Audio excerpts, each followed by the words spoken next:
kasih atas kesempatan yang telah diberikan kepada kami. Kami dari kelompok 2 akan mempresentasikan tugas perancangan tapak yang akan diambil untuk menjadi nilai ujian akhir semester mata kuliah perancangan tapak. Di sini kami merancang hotel wisata atau resort dengan konsep arsitektur tropis.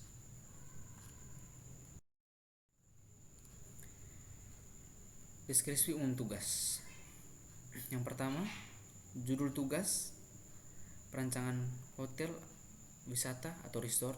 Yang kedua, pemilik tugas kelompok 2, pemberi tugas dosen pengampu mata kuliah perancangan tapak. Ketentuan, fungsi dan fasilitas yang harus disediakan pada saat perancang. Yang pertama, ruang untuk pengelola atau pusat informasi. Yang kedua, restoran atau ruang pertemuan 2 lantai. Yang ketiga, toko souvenir. Keempat, hotel. Kelima, cottage. Keenam, dapur dan ruang penunjang. Ketujuh, mes karyawan. Kedelapan, jogging track. 9, camping ground. 10, parkir mobil 10 unit. 11, parkir bis. 12, parkir servis. 13, parkir motor. 14, kolam renang dan ruang ganti. 15, luas site yang harus disediakan adalah kurang lebih 7.500 meter persegi. Dan yang ke-16, tanah pada site yang dipilih harus berkontur. Pendahuluan, merancang hotel wisata atau resort. Merancang hotel wisata atau resort yang berada pada tapak berkontur yang terletak di lingkungan suatu pedesaan dengan memperhatikan potensi-potensi dan kendala yang ada. Resort sendiri merupakan salah satu kawasan yang di dalamnya terdapat akomodasi dan sarana hiburan sebagai penunjang kegiatan wisata. Resort juga dapat diartikan sebagai sebuah jasa pariwisata yang setidaknya di dalamnya harus terdapat 4 jenis pelayanan, yaitu akomodasi, pelayanan makanan dan minum, outlet penjualan, dan fasilitas rekreasi. Di sini kami memilih arsitektur tropis. Arsitektur tropis sendiri adalah konsep bangunan yang merupakan sebuah upaya mengatasi iklim tropis. Iklim tropis biasanya terjadi di daerah garis khatulistiwa dengan panas, kelembapan, curah hujan yang cukup tinggi, dan lain-lain. Indonesia termasuk dalam daerah beriklim tropis dan memberi pengaruh yang cukup signifikan, yaitu pada temperatur udara, radiasi matahari, angin, kelembapan, serta curah hujan yang mempengaruhi desain bangunan. Penghawaan pada bangunan di area resort harus memperhatikan unsur bukaan, material, dan peletakan bangunan untuk mengurangi adanya penggunaan penghawaan buatan. Di sini terdapat 2 lokasi yang kami pilih untuk mendesain. Yang pertama, lokasi alternatif 1 berada di Nita Keloang dan lokasi alternatif 2 berada di Wolomarang. Batas tapak untuk lokasi 1 pada bagian utara lahan kosong, bagian timur lahan kosong, bagian barat lahan kosong, bagian selatan lahan kosong dengan kontur yang cukup curam. Untuk lokasi 2-nya itu bagian utara lahan kosong dengan kontur yang cukup curam, bagian timur lahan kosong, bagian barat jalan baru dibuka, bagian selatan jalan baru. Berikutnya dari aspek aksesibilitas, pada lokasi 1, jalur pada lokasi site merupakan jalur utama menuju patung Maria Bunda Segala Bangsa Nilo yang merupakan wisata rohani, sehingga jalan kurang begitu padat karena dilewati sesekali oleh para wisatawan. Lokasi 2, jalur pada lokasi site juga merupakan jalur menuju patung Maria Bunda Segala Bangsa Nilo, namun bukan merupakan jalan utama karena para wisatawan lebih sering menuju area wisata melewati jalan di Ribang, Kecamatan Koting. Berikutnya dari aspek utilitas, pada lokasi 1 tidak terdapat drainase pada area sekitar site. Listrik sudah ada melewati jalan ke lokasi karena jalan tersebut merupakan jalur menuju patung Maria Bunda Segala Bangsa, dan juga terdapat pemukiman kurang lebih 400 meter dari site. Juga terdapat sumber air yang berasal dari PDAM. Untuk lokasi 2-nya, tidak terdapat drainase pada area sekitar site, belum terdapat jalur listrik pada area sekitar site, dan tidak diketahui adanya sumber air bersih di area sekitar site. Berikutnya, dari aspek klimatologi, pada lokasi 1, suhu di siang hari cukup rendah karena site berada di pegunungan, sehingga pada area sekitar site cukup sejuk walaupun terpapar sinar matahari. Angin berhembus dari segala arah, dan pada area timur lebih banyak angin berhembus ke arah site karena merupakan area terbuka tanpa terhalang perbukitan maupun pepohonan. Pada lokasi 2, suhu di siang hari cukup tinggi karena lokasi site berada pada puncak bukit yang lebih rendah dibandingkan lokasi 1. Angin berhembus dari segala arah. Untuk vegetasi, pada lokasi 1, area site cukup baik. Terdapat beberapa jenis pohon yang tumbuh di area site seperti pohon mahuni, pohon pisang, dan pohon mangga. Untuk lokasi 2, vegetasi di area site lebih didominasi oleh pohon kelapa dan ilalang. Topografi, pada lokasi 1, tanah berkontur sehingga perancangan disesuaikan dengan kontur tersebut. Bentuk site memanjang dan juga melebar.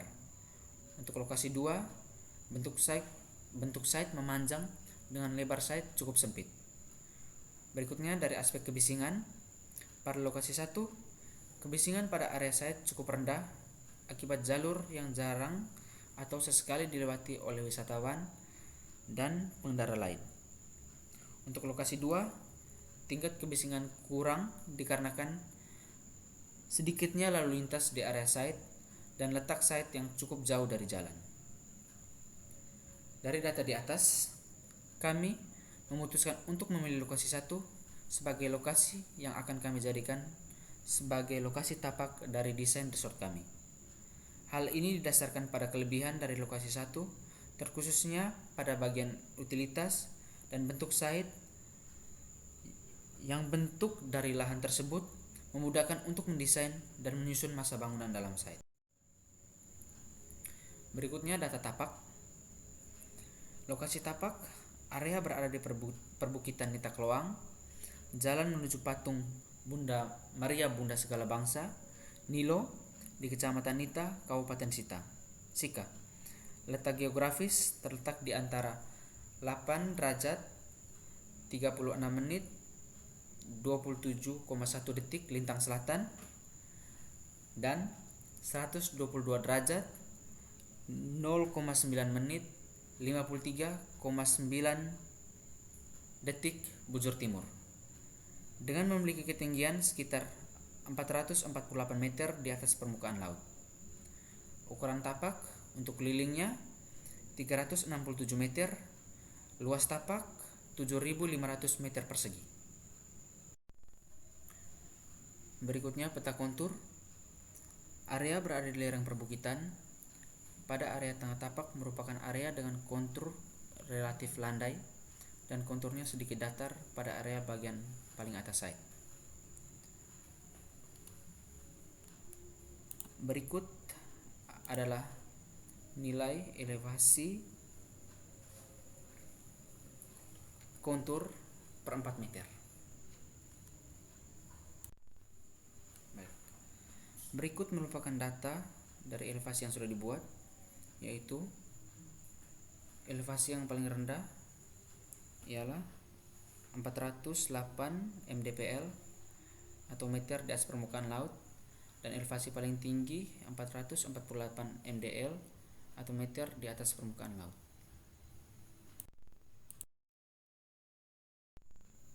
Baik, untuk data tapak di sini, pada area site sudah terdapat jaringan listrik, jalur PDAM, dan jaringan internet.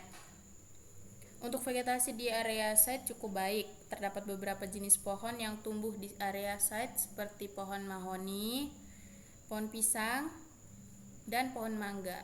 Di mana ini menunjukkan bahwa tanah di site merupakan tanah subur. Untuk jenis tanahnya sendiri adalah jenis tanah merah atau tanah subur. Untuk data existing, dari yang kita lihat di sini kondisi tanahnya berkontur.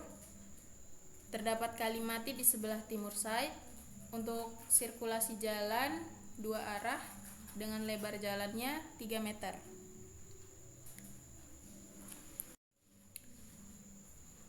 Sekarang kita masuk di analisis tapak. Yang pertama, analisis klimatologi.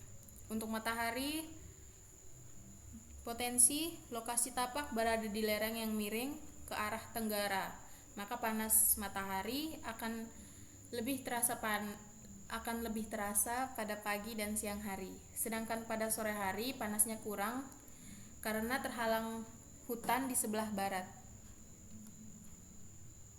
Untuk kendalanya, cahaya matahari pagi yang masuk ke lokasi cukup sedikit, terkhususnya pada bagian timur atas karena terhalang bukit yang berada di bagian timur site.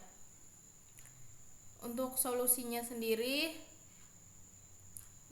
membuat bangunan yang berada di area timur lebih tinggi sehingga matahari pagi yang masuk ke site baik. Untuk analisis klimatologi yang kedua adalah mata arah angin. Untuk potensinya, angin berhembus dari segala arah, namun jumlah angin yang datang dari arah timur lebih banyak karena kondisi site-nya terbuka tanpa ada bukit yang menghalangi. Untuk kendalanya, untuk angin yang berhembus dari arah utara jumlahnya sedikit karena area utara tertutup tebing atau bukit. Untuk solusinya, dari data yang ada, kami merencanakan untuk mendesain bangunan dengan memprioritaskan menghadap ke arah selatan, mengingat banyaknya angin yang masuk. Untuk analisis tapak yang berikut, analisis kebisingan. Untuk potensi kebisingan pada area site cukup rendah akibat jalur yang jarang atau sesekali dilewati oleh wisatawan dan pengendara lain. Selain itu juga, jarak site cukup jauh dari jalan. Kendalanya, jika resort dibangun, maka kebisingan akan sedikit meningkat, dikarenakan banyaknya kendaraan yang melewati jalan utama menuju resort dan tempat wisata rohani patung Bunda Maria Segala Bangsa Nilo. Untuk solusinya, tata masa bangunan akan lebih berpusat pada arah timur.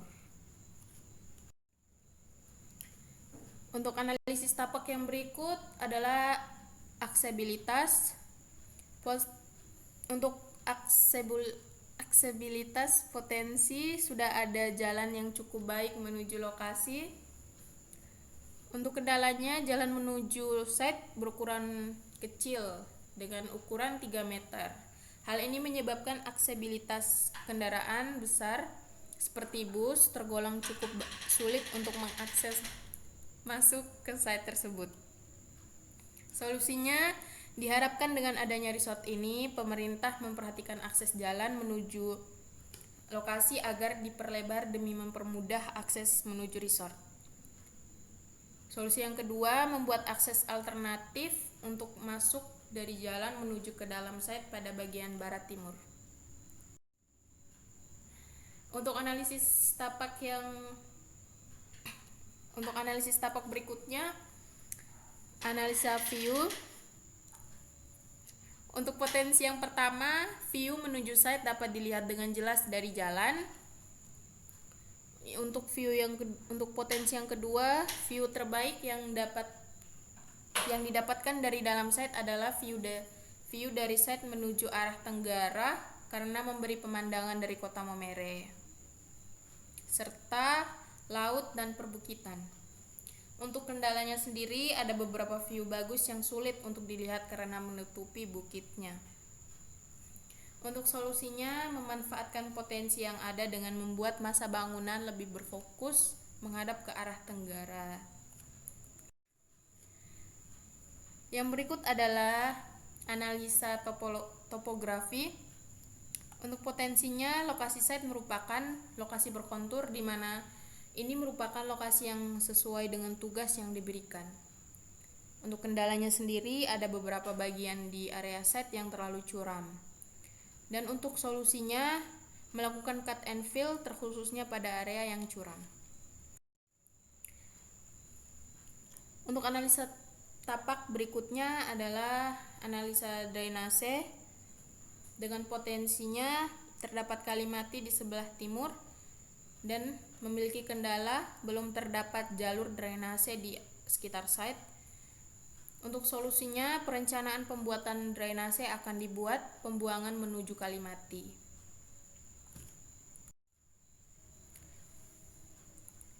Selanjutnya, analisis perletakan bangunan. Untuk nomor 1, pada area ini sangat cocok sebagai area parkir karena konturnya yang cukup datar dan letaknya dekat dengan jalan. Untuk nomor 2, area ini bagus diletakkan bangunan yang dimana penggunanya datang untuk mengurus resort karena posisinya tinggi sehingga dapat memantau seluruh area resort, dan karena lokasinya yang dekat dengan jalan masuk, maka cocok untuk dibangun toko souvenir untuk menarik perhatian wisatawan yang datang. Untuk nomor 3, pada area ini sangat cocok dibangun bangunan yang ukurannya besar seperti hotel dan restoran dikarenakan lebar site pada bagian tersebut cukup luas. Selain itu, view dari area ini cukup bagus sehingga sangat baik untuk menempatkan hotel dan restoran. Untuk nomor 4, area ini baik untuk dijadikan tempat atau area yang tidak terlalu mengutamakan view, tapi harus cukup jauh dari sumber kebisingan. Jadi sangat cocok untuk dijadikan tempat camping ground. Untuk nomor 5, pada area ini sangat cocok untuk dibangun bangunan privat atau cottage dikarenakan lokasinya yang cukup jauh dari sumber kebisingan. Selain itu, view yang diberikan dari area ini sangat bagus. Untuk nomor 6, area ini bagus untuk dibangun bangunan mes karyawan dikarenakan lokasinya yang dekat dengan restoran dan hotel. Berikutnya, zoning. Untuk zoning privat, terdapat cottage yang ditandai dengan simbol hijau. Kemudian untuk zoning semi publik, terdapat restoran, hotel, camping ground, dan jogging track yang ditandai dengan simbol berwarna biru. Dan untuk jogging track jogging track sendiri ditandai dengan garis merah yang terdapat pada gambar. Untuk zoning publik, parkir dan toko souvenir yang ditandai dengan simbol berwarna merah. Untuk zoning service terdapat ruang pengelola, mes karyawan, dan parkir service yang ditandai dengan simbol berwarna kuning.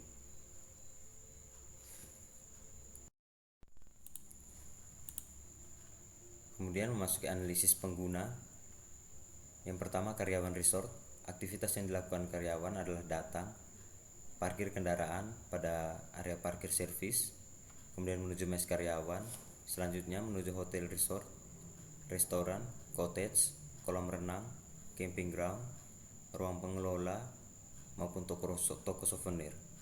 Kemudian setelah melakukan kegiatan tersebut atau bekerja, karyawan kembali ke mes karyawan, kemudian beberapa karyawan kembali ke area parkir dan kembali pulang. Berikutnya, pengelola resort. Aktivitas yang dilakukan adalah datang, parkir kendaraan pada area parkir service, kemudian menuju ruang pengelola. Setelah itu menuju hotel resort, restoran, cottage, kolam renang, camping ground. Kemudian seperti karyawan resort, setelah melakukan kegiatan atau bekerja, pengelola kembali ke ruang pengelola, kemudian ke parkiran dan pulang. Berikutnya, pengunjung atau tamu. Kegiatan yang dilakukan adalah datang, parkir pada area parkir yang telah disediakan untuk pengunjung atau tamu, kemudian menuju lobi untuk melakukan check-in pada fasilitas yang disediakan pada resort, kemudian menuju hotel, cottage, restoran, ruang ganti, kolam, jogging track, camping ground, dan toko souvenir. Kemudian setelah melakukan kegiatan, pengunjung atau tamu kembali check out di lobi dan kembali ke parkiran dan pulang. Berikut merupakan desain tapak dari hotel resort yang merupakan rancangan dari kelompok kami. Kami menerapkan arsitektur tropis pada perancangan tapak untuk resort ini. Untuk jalur yang akan dilalui merupakan jalur dari bawah. Jalur ini merupakan jalur menuju Patung Bunda Maria Segala Bangsa. Untuk masuk pada area site, kami mendesain jalur masuk melalui barat side, kemudian menuju area parkir pengunjung atau tamu yang telah disediakan. Kemudian untuk pengelola maupun karyawan, parkiran yang disediakan merupakan parkiran servis terdapat pada area ini. Kemudian pengunjung tamu setelah parkir kemudian menuju lobi dengan jalur yang telah disediakan untuk melakukan check-in. Setelah melakukan check-in, pengunjung atau tamu segera menuju fasilitas yang ingin digunakan seperti hotel, kemudian menuju ke restoran,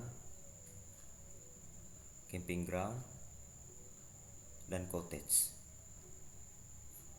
Untuk menuju beberapa fasilitas tersebut, kami telah menyediakan jalur-jalur yang merupakan jalur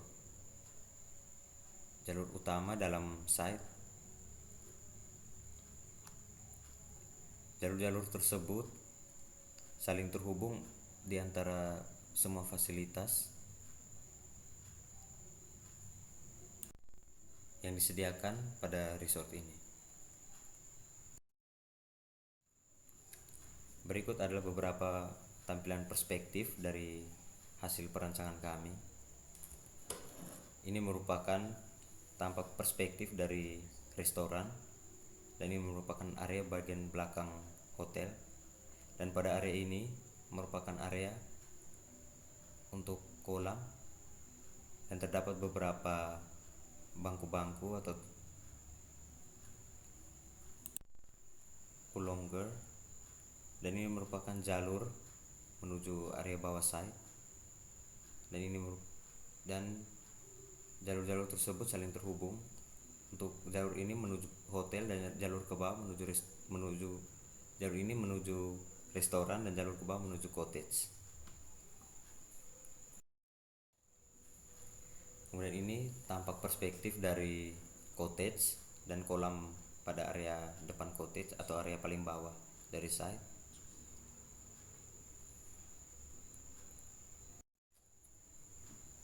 Kemudian ini merupakan tampak perspektif dari area camping ground dan gambar foto atau gambar bagian belakang dari cottage. Ini merupakan desain atau perspektif dari restoran yang terdapat pada area belakang hotel, dan ini merupakan tampak perspektif dari area timur side. Area ini merupakan area camping ground, dan ini adalah tampak belakang dari restoran. Ini adalah tampak belakang dari hotel, dan ini merupakan ruang pengelola yang terdapat pada bagian atas site. Sekian hasil presentasi dari kelompok kami. Kami sangat mengharapkan adanya kritik dan saran dari dosen pengampu agar kami dapat mengetahui kekurangan dari kelompok kami dan bisa memperbaiki sehingga lebih baik lagi ke depannya. Terima kasih. kasih.